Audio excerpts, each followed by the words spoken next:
For many years some astronomers, working under the assumption that the Star of Bethlehem was in fact an actual celestial object, have suggested possible astrophysical explanations. In doing so, they do not only have to find the right kind of object, but also the one which had the significance that made the wise men go and seek the infant Jesus. 2,000 years ago, astronomy and astrology were one. In many depictions the Star of Bethlehem looks like a comet. But there are many reasons to doubt that comets led the Magi to Bethlehem.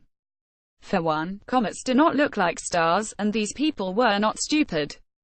Halley's Comet, the most obvious candidate, appeared in the sky in 12 BC, several years before the plausible birth date of Jesus. Finally, comets were seen as harbingers of doom, and this was a joyful event.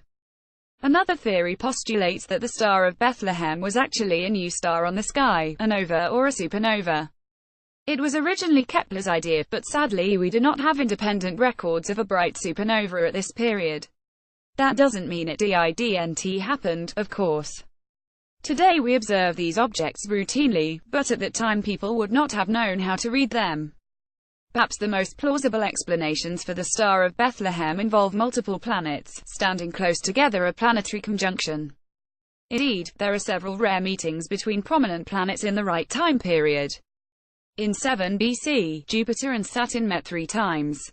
1 year later, Jupiter and Saturn were joined by Mars.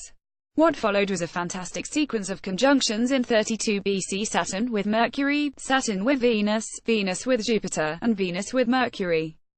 Then again Jupiter with Venus. This time they got so close to appear as one to the human eye. Around the same time, Jupiter, the planet of the kings, was dancing around the bright star Regular, the star of the kings. Then Jupiter stopped, in the constellation Virgo, seen from Jerusalem straight above Bethlehem. Here is a spectacle of planets with plenty of astrological significance, happening around the right time, although that last part is still debated.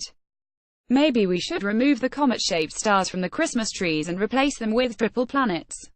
We will probably never get a definite answer. Maybe this is one of the questions that is not supposed to be answered. Explore further origins of the Christmas star are a scientific mystery provided by University of St Andrews.